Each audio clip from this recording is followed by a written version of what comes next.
네, 참 다사다난했던 한 주인 것 같습니다. 또 개인적으로도 순탄치 않았던 한 주였습니다. 지난주 월요일 밤부터 열이 나기 시작해가지고 화요일 예배 드릴 수 있을까 했는데 감사하게도 화요일 예배를 잘 드릴 수 있었고요. 그리고 나서 이제 병원에 갔다 왔는데 독감 검사를 했더니 독감은 아니라고 그러더라고요. 그래서 그냥 감기인 줄 알았는데 혹시나 해서 집에 가서 코로나 키트를 해보니까 양성이 나오더라고요. 근데 뭐 어쨌든 병원에서는 코로나든 감기든 약은 똑같다 해서 그냥 감기약 먹으면서 계속 키웠습니다. 그리고 아직 진행 중이라서 제가 마스크를 오늘은 버릴 수가 없어서 그냥 그 점을 좀 양해해 주시면 감사하겠습니다. 오늘 반주 잘 들으셨죠? 네. 오늘 처음 하는 거예요. 처음 하는 건데 전혀 어색하지 않게 반주를 너무 잘해줘서 고마운 것 같습니다. 박수 한번 주실까요? 네, 사실은 저희 처가 이 자리를 비우는 데 있어서 가장 이 부담이 되고 죄송스러운 부분 중에 하나가 이 반주였는데 자 그래서 이제 고민을 하다가 민주에게도 몇 주 전에 부탁을 했어요. 해줄 수 있겠냐고 부탁했더니 흔쾌히 하겠다고 이야기를 하고 그리고 나서 한 2주 정도를 거의 매일같이 점심 저녁마다 시간 날 때마다 와서 반주 연습을 했어요. 오늘 보신 것은 그런 연습의 결과입니다. 그러니까 우리 보실 때마다 격려해 주시고 또 기도해 주시면 감사하겠습니다. 다음 주까지 계속 봉사를 해줄 텐데요. 또 하나님께서 주시는 힘으로 잘 해내리라 믿습니다.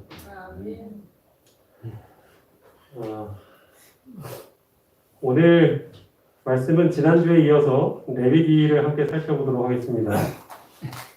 지난주에는 저희가 레위기 서론과 함께 1장을 좀 살펴봤는데요. 오늘은 레위기 2장의 내용을 통해서 하나님이 주시는 음성을 들으려고 합니다. 지난주에 우리는 레위기 1장을 통해서 번제를 드리는 규칙에 대해서 살펴보았습니다. 그 번제 예배를 드린다는 것은 우리가 직접 하나님의 사랑을 알기 위하여 노력해야 할 부분이 있다는 것을 볼 수 있었고요. 양을 잡는 것도 양의 가죽을 벗기는 것도 예배자가 하였던 것처럼 나를 위해 죽으신 예수님의 성품을 보기 위해서 우리는 스스로가 예수님께 몰입하고 바라보아야 할 필요성에 대해서 설명을 드렸습니다. 오늘은 이어서 레위기 2장을 살펴볼 텐데 오늘 2장에서 나타나는 제사는 바로 소제입니다. 1절과 2절 말씀을 좀 보겠습니다.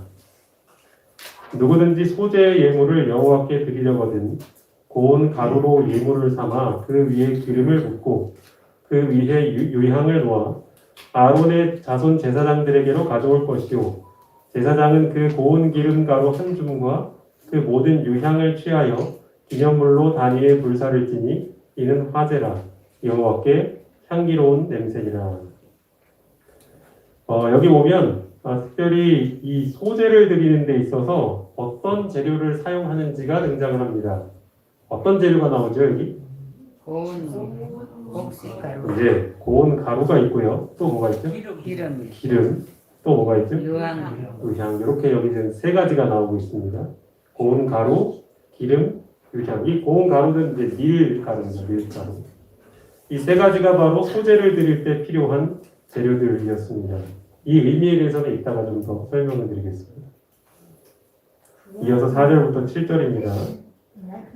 내가 화덕에 구운 것으로 소제의 예물을 드리려거든 고운 가루에 기름을 섞어 만든 무교병이나 기름을 바른 무교 전병을 드릴 것이요 번철에 묻힌 것으로 소제의 예물을 드리려거든 고운 가루에 누룩을 넣지 말고 기름을 섞어 조각으로 나누고 그 위에 기름을 부을지니 이는 소제니라. 내가 솥에 삶은 것으로 소제를 드리려거든 고운 가루와 기름을 섞어 만들지니라. 근데 여기서 또 재밌는 부분이 있는데요. 이 소제라는 제사를 드릴 때는 다양한 형태의 음식으로 따지자면 메뉴가 등장을 합니다. 그러니까 한 가지 방법만 있는 게 아니고 여러 가지 방법으로 만들어서 드릴 수가 있었습니다. 여기 지금 제가 빨간색 표시한 부분을 보시면 그 메뉴들이 나오는데 첫 번째는 어디에 구운 거? 아덕이 화덕에 구운 거. 그러니까 부어서 드릴 수도 있고요. 두 번째는 어떤가요? 번철에 붙인 거. 부쳐서 드릴 수도 있고. 그 다음에 세 번째는 섭채 삶아서. 삶아서 드릴 수도 있습니다. 아주 다양하죠. 하지만 재료는 다 같습니다. 재료는 같지만 각기 다른 방식으로 하나님께 제사를 드릴 수 있는 것입니다. 3절 읽겠습니다. 그 소재물에 남은 것은 아론과 그 자손에게 돌릴지니 이는 여호와의 화대 중에 지극히 거룩한 것이니라. 이제 예배자가 앞서 말씀드린 그 세 가지 재료들을 섞어서 가지고 오면 그것을 하나님께 드릴 부분은 취해서 하나님께 드리고 그 나머지 부분은 어떻게 해요? 아론의 자손들. 버리나요? 아니요. 아론 자손들이 어떻게 해요? 먹는 그렇죠. 먹어요. 그러니까 제사장들이 먹는 것도 예배의 일부였습니다. 그래서 이것이 이 제사장들의 음식이 되었습니다. 11절입니다. 무릇 너희가 여호와께 드리는 소제물에는 모두 누룩을 넣지 말지니 너희가 누룩이나 꿀을 여호와께 화제로 드려 사르지 못할지니라. 여기 보면 이 소제에 절대로 넣어서는 안 되는 두 가지가 나옵니다. 그것이 무엇이죠? 누룩과 꿀입니다. 예, 이것은 이 소제에서는 절대로 넣어서는 안 되는 것들이었습니다. 왜 그런지는 이따가 설명드리겠습니다. 3절입니다. 이제 마지막으로 이 제물을 완성시키는 또 하나의 재료가 등장을 합니다. 내 모든 소제물에 무엇을 치라? 소금을 치라. 내 하나님의 언약의 소금을 내 소제에 빼지 못할지니 내 모든 예물에 소금을 드릴지니라. 그래서 이 언약의 소금이라고 불리는 이 마지막 재료가 첨가가 되어야 이 소제는 하나님이 받으실 만한 그 완성된 예배가 되는 것이죠. 소제에 들어갔던 그 필수 재료들에 대해서 그 의미들에 대해서 좀 생각해 보겠습니다. 먼저 밀입니다. 밀은 성경에서 보면 하나님께서 주신 선물, 축복을 가리키는 표현으로 쓰였습니다. 신명기 8장 7, 8절 말씀을 좀 함께 읽어보실까요? 네, 하나님, 시작. 내 하나님 여호와께서 너를 아름다운 땅에 이르게 하시니 밀과 보리의 소산이요. 네, 하나님께서 이제 출애굽한 이스라엘 백성들을 약속의 땅으로 들여보내시는데 그곳에 이르게 되거든 그들에게 주실 음식으로 약속된 것이 바로 무엇이었냐면 밀입니다. 그러니까 밀은 하나님께서 주신 약속된 축복인 것이죠. 그 다음에 기름이 있었죠. 기름은 성령을 의미합니다. 이것도 좀 함께 읽어보겠습니다. 시작. 주의 성령이 내게 임하셨으니 이는 가난한 자에게 복음을 전하게 하시려고 내게 기름을 부으시고. 네, 여기 보시면 이제 성령을 기름으로 표현하고 있죠. 예수님에게 임하셨던 성령을 기름을 부으셨다 이렇게 표현하고 있습니다. 그 다음에 들어갔던 재료 유향입니다. 유향은 향기가 나는 기름인데 이것은 기도, 예수님의 의 이것을 의미하고 있습니다. 시원이가 한번 읽어볼까요? 나의 기도가 주의 앞에 분향함과 같이 되며. 네. 그래서 이 향은 기도를 의미합니다. 그리고 기도가 하나님께 드려지기 위해 예수님께서 함께 기도하시는 그 중보 사역도 여기에 포함이 됩니다. 마지막으로 들어가는 이 소금은 방부, 그러니까 썩지 않도록 보존하는 역할이죠. 민수기 18장 19절입니다. 그 민수 한번 읽어줄 수 있나요? 이스라엘 자손이 여호와께 거제를 드리는 모든 성물은 내가 명령한 음식으로 너와 내 자손에게 주리니 이는 여호와 앞에 너와 내 후손에게 변하지 않는 소금 언약이다. 예, 그러니까 소금은 변하지 않는 속성을 가지고 있기 때문에 하나님의 변하지 않는 속성, 하나님의 변하지 않는 약속을 가리킬 때 쓰였던 표현입니다. 이 소금이 바로 소제에 들어간 재료가 되었습니다. 그렇다면 이제 소제에는 들어가지 말아야 될 재료들이 아까 있었죠.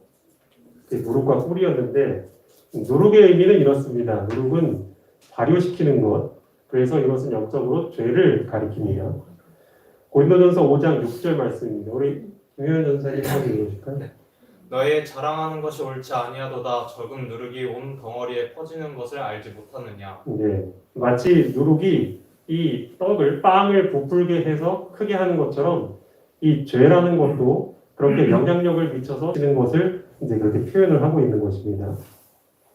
그 다음에 꿀에 의미하는 것은 꿀은 발효를 시키는 특성이 있죠. 그래서 이것은 죄로 유혹하는 것을 상징하는 단어이기도 합니다. 잠언 5장 3절입니다. 대저 음녀의 입술은 꿀을 떨어뜨리며 그 입은 기름보다 미끄러우나.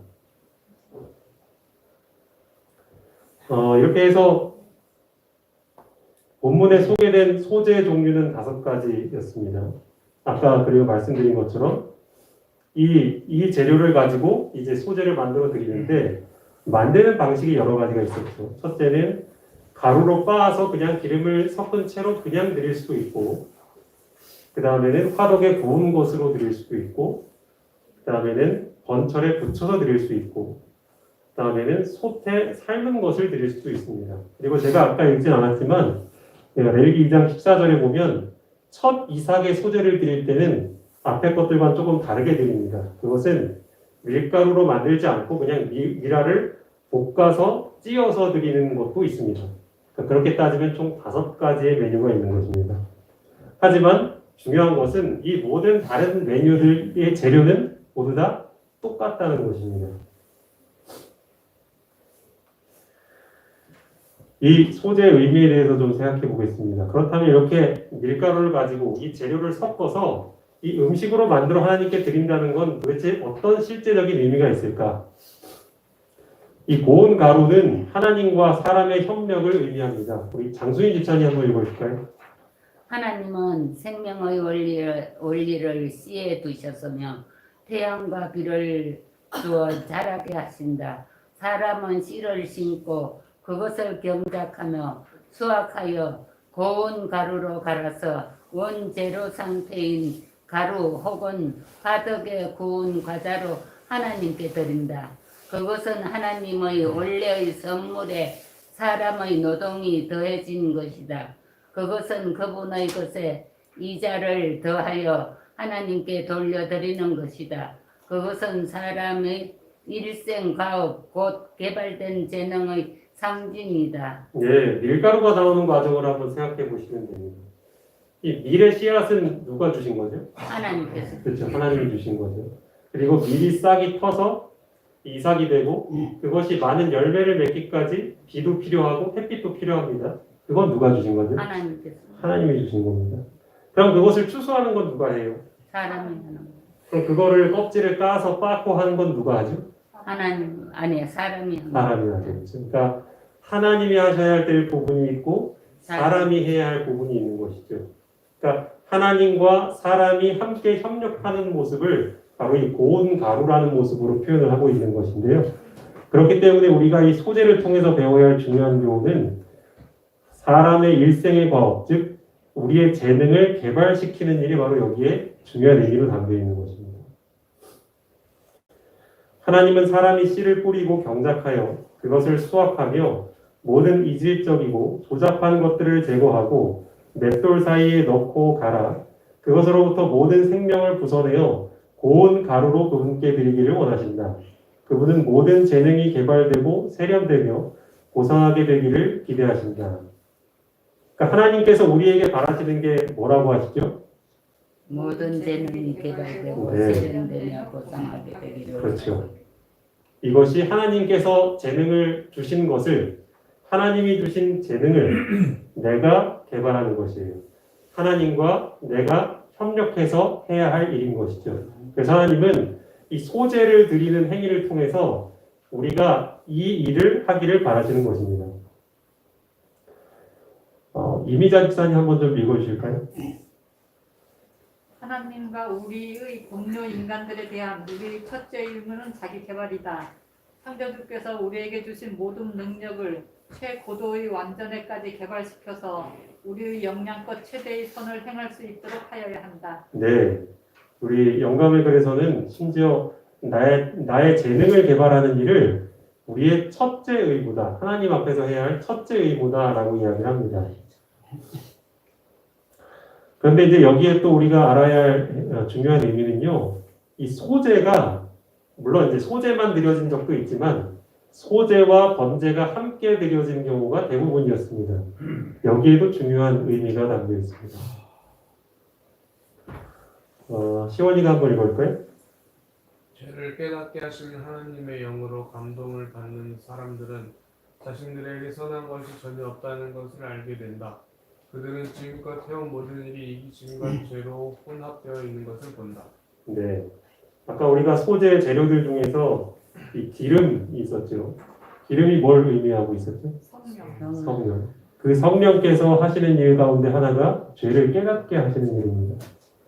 그 성령의 역사를 통하여서 내가 죄인이라는 것을 깨닫게 될 때에 우리는 진짜 소재를 드릴 준비가 되어가는 것입니다. 여기 보면 이기심과 죄로 혼합되어 있는 자신의 모습을 본다라고 했는데 여기서 말하는 이기심과 죄는 곧 아까 소재 재료 중에 누룩과 꿀이 의미하는 것과 같습니다. 즉 기름을 통해서 내 안에 누룩과 꿀이 있는 것을 발견해 나가는 것이죠. 근데 그 과정이 언제 이루어지냐 하면 번제 제사를 드리는 것을 통해서 이루어지는 겁니다. 그럼 잠시 우리 기억을 지난주 말씀으로 좀 돌이켜보면 예배자가 제물을 데리고 오잖아요. 근데 그 제물의 목에 칼을 대어서 그 생명을 해하는 것, 그리고 그 가죽을 벗기는 그 끔찍해 보이는 일을 직접 본인이 해야 했단 말이에요. 그것을 통해서 그가 봐야 할 것은 뭐냐 하면 내 죄 때문에 예수님께서 어떤 희생을 당하셨는지를 두 눈으로 목격해야 하는 것이었습니다. 그것을 보면서 하나님은 우리가 깨닫기를 바라시는 거죠. 내 자신이 어떤 존재인지를. 그리고 그런 사람만이 자신의 재능을 개발하여서 다른 사람을 위해 또 하나님을 위해 쓰게 된다는 것을 이 제사라는 실물 교훈으로 보여주시는 겁니다. 그리스도의 은혜를 받은 자들은 그리스도께서 위하여 죽으신 자들에게 하늘의 선물을 얻게 하기 위하여 어떠한 희생이라고 하기를 기뻐할 것이다. 저들은 세상을 저들이 살기에 더욱 좋게 만들기 위하여 저희의 최선을 다할 것이다. 이 정신은 참으로 회개한 자에게는 필연적으로 생깁니다. 그러니까 앞선 이 경험, 즉 번제의 제사를 통해서 내가 예수님의 희생의 의미를 깊이 바라보고 매 순간마다 집중하고 몰입한 사람들은 여기 나와 있는 것처럼 자발적으로 자기 희생을 할 수 있다는 것입니다. 참으로 회개한 사람들에게는 바로 내가 누구를 위해서도 기꺼이 봉사하리라는 사랑의 마음을 선물로 받게 되는 것이죠. 그런데 얼핏 보면 재능을 개발하라, 자기를 개발하라. 사실 이것은 교회 밖에서도 많이들 하는 이야기입니다. 자기 개발하는 것. 그래서 이렇게 하면은 성공할 수 있다라고 많은 명강사들이 가르치고 책도 냅니다.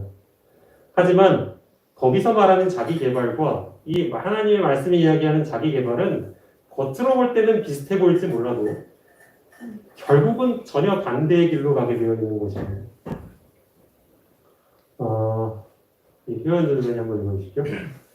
많은 사람은 세상에서 성공적인 일꾼이 되기 위해서 그 직업이나 전문 분야를 위하여 수개월 혹은 수년간 즐겨 바치면서도 주의 포도원에서 성공적인 일꾼이 되기 위한 달란트를 개발시키는 데는 아무 특별한 노력을 하지 않는다. 그는 자기의 능력을 남용하고 달란트를 오용했다. 그는 하나님의 주님을 존경하지 않음을 나타내었다. 이것이 하나님의 백성이라고 공허하는 자들의 큰 죄이다. 네. 세상에서도요 1만 시간의 법칙이라는 얘기를 합니다. 그게 뭐냐면요 어떤 한 가지 일을 1만 시간 동안 계속하면 잘하게 된다는 거예요. 그래서 사람들이 이제 그것을 위해서 굉장히 노력하거든요. 돈을 잘 벌기 위해서, 내가 원하는 직장을 얻고 또 학교에 가기 위해서 노력을 합니다. 그런데 그것과 이 여기서 말하는 자기개발과는 근본적인 차이가 있어요. 우리는 착각해서는 안 될 것입니다. 내가 세상적인 성공을 위해서 내 스스로를 개발시킨다 한다 할지라도 그것이 마치 하나님을 위해 하는 것인 양 착각하면 우리는 나중에 가서야 그것을 후회하게 되는 거예요.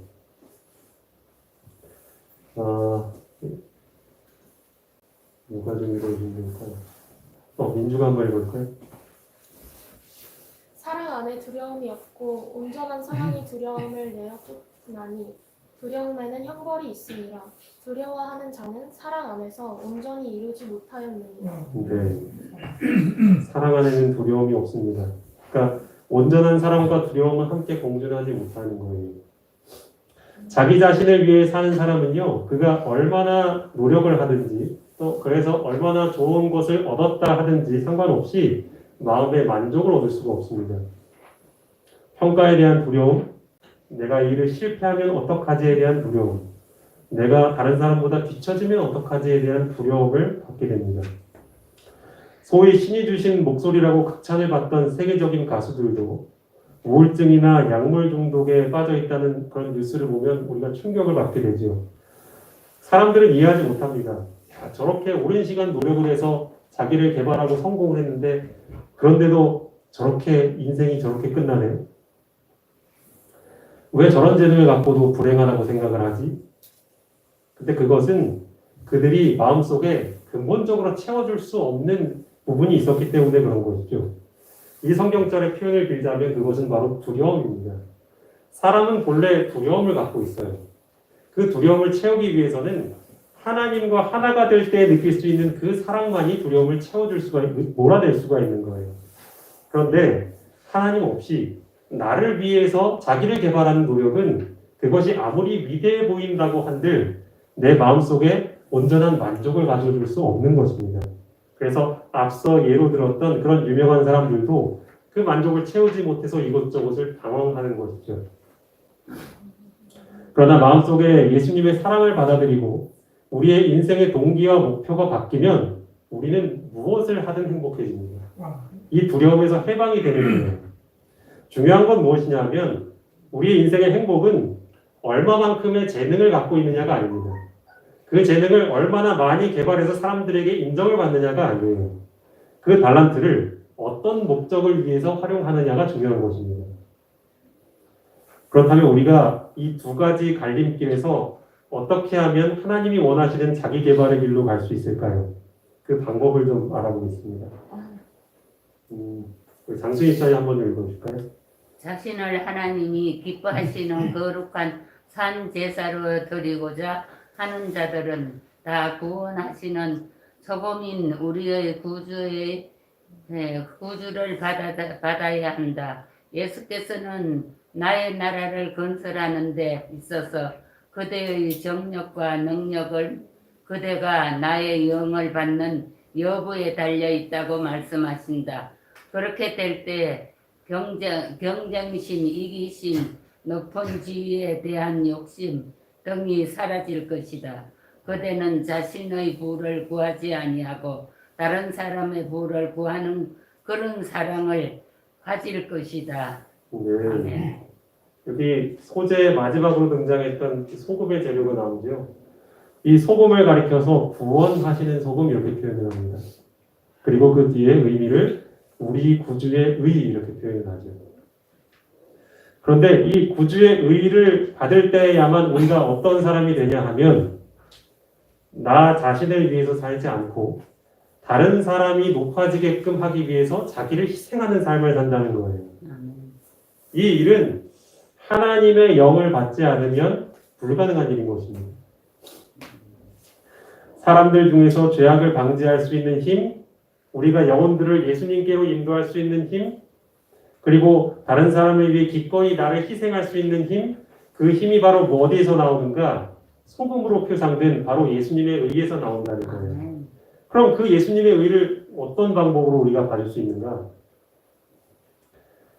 회개하는 죄인은 세상 죄를 지고 가는 하나님의 어린 양의 그 눈을 고정시키도록 하라. 그는 바라봄으로써 변화를 받게 된다. 그의 공포는 기쁨으로, 의심은 소망으로 변한다. 감사하는 마음이 솟아오른다. 돌 같은 마음이 부수어진다. 사랑의 조수가 심령에 밀려 들어온다. 그리스도가 그 마음에 계셔서 영생하도록 솟아나는 샘물이 되신다. 여기 보니 어떻게 하면 우리의 마음이 앞서 이야기한 것처럼 바뀌어질 수 있는가? 누구를 바라보라? 세상 죄를 지고 가시는 하나님의 어린 양을 바라보라. 근데 여러분 이 행동을 하는 제사에 대해서 제가 이미 설명을 드렸죠. 그게 뭐였죠? 번제. 나를 위해 죽으시는 그 예수님을 바라보는 제사. 그게 번제였죠. 그렇죠? 그러니까 우리는 이 번제의 과정을 우리의 삶 속에서 실천하게 될 때에 이 소재의 삶을 실천할 수 있는 준비가 되는 거예요. 우리의 마음이 근본적으로 바뀌지 않으면 우리 인생의 목적이 나를 위해서 사는 것에서 하나님과 타인을 위해서 사는 것으로 바뀌지 않으면 우리는 죽었다 깨어나도 하나님이 받으실 만한 소재를 드릴 수가 없어요. 오직 하나님께서만 해주실 수 있는 기적인 것입니다. 이 글을 함께 좀 읽어보시겠습니다. 좀 길지만 예수를 바라볼 때 시작. 예수를 바라볼 때 우리는 자신의 냉담함과 무기력과 믿으심을 수치스럽게 생각할 것이다. 우리는 진정으로 아무것도 아니라고 생각할 것이다. 그렇게 될 때 주님을 위한 진정한 봉사를 할 수 있게 될 것이다. 우리는 예수를 따라 십자가를 지고 우리가 사랑하는 그분을 위하여 시련이나 지옥이나 박해를 견디기를 기뻐할 것이다. 아까 정동희 목사님도 저희 처가 없는 동안에 제가 살림을 잘하고 애들을 잘 볼 수 있게 기도해달라 하셨는데 여러분 그 일도 자기 희생의 길인가요? 그렇죠? 여러분 가정에서 주부가 하는 일들이 다 자기 희생을 요하는 일입니까? 네. 가정에서 가장이 돈을 벌기 위해서 나가서 밖에 나가서 일하는 것이 자기 희생의 길입니까? 네. 자기 희생의 자기 길이죠. 희생의 길이죠. 자기 그렇죠. 가족을 위해서는. 나 혼자 잘 먹고 잘 살려고 하면 그렇게까지 노력 안 해도 되잖아요. 우리는 때때로 자기 희생의 길을 요구받습니다. 교회에서도 마찬가지죠. 교회 직분을 하기 위해서는 시간과 노력을 들여야 합니다. 우리가 최선껏 성심껏 이 교회에서 봉사하고 선교한다 하더라도 어떤 사람도 알아주지 않을 수 있어요. 그리고 눈에 보이는 어떤 축복을 받지 못하는 것 같을 수도 있어요. 그럴 때라도 우리는 기쁘게 그 일을 할 수 있느냐는 거예요. 다른 사람 몰라도 하나님은 그걸 보시거든요. 그런데 여러분 보세요. 우리가 예수님을 바라볼 때 세상 죄를 지고 가신 그 어린 양을 바라보는 경험을 통해서 마음이 근본적으로 변화를 경험한 사람들은 이 진정한 봉사를 할 수 있다는 거예요. 그러니까 여러분 하나님이 원하시는 봉사는 어떤 일을 얼마나 많이 했느냐보다 그 일을 어떤 마음으로 했느냐를 보시는 거예요. 아멘. 그렇기 때문에 우리는 이 번제의 과정이 반드시 필요한 것입니다.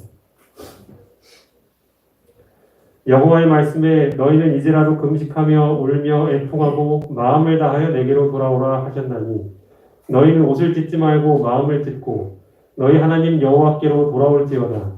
그는 은혜로우시며 자비로우시며 노하기를 더디하시며 이내가 크시사 뜻을 돌이켜 재앙을 내리지 아니하시나니 주께서 혹시 마음과 뜻을 돌이키시고 그 뒤에 복을 끼치사 너희 하나님 여호와께 소제와 전제를 드리게 하지 아니하실는지 누가 알겠느냐. 이 글은 이 선지자 요엘 시대에 제자 중에 하나인 소제가 끊쳐진 것을 예언한 그런 예언입니다. 그런데 여러분 지금 이 시대에도 이 예언은 성취되고 있습니다. 그 의미를 이해하시겠습니까? 예수님을 믿는다고 복원하는 많은 사람들 가운데 과연 진심으로 예수님의 마음으로 기꺼이 자기를 희생하는 마음으로 하나님께 봉사한 사람들이 얼마나 있을까요? 우리의 눈으로는 다 헤아릴 수 없지만 하나님께서는 다 보고 계시지 않을까요? 근데 그 원인은 우리의 노력이 부족해서도 아니고 그렇다고 그것을 구원해 주실 수 있는 예수님이 안 계셔서도 아닙니다. 그저 우리가 마음을 돌이키고 우리의 어린 양 되시는 예수님을 바라보고 주목하는 일만이 이를 가능하게 하는 것이죠. 우리가 이 원칙을 알고 지킨다면 하나님께서는 이 소재를 회복시키실 것입니다. 그렇게 된다면 지금 우리 교회뿐만 아니라 이 모든 재림교회에서도 죽어가고 있는 이 선교에 대한 일, 봉사에 대한 일, 그 모든 교회의 문제들이 순식간에 해결이 될 것입니다. 그러므로 여러분 다시 한번 호소를 드립니다. 참된 봉사가 메말라가는 이 시대에 여러분 이를 악물고 애쓰고 하나님을 위해서 봉사하려고 노력하기 이전에 먼저 결심하고 예수님을 바라보시기 바랍니다.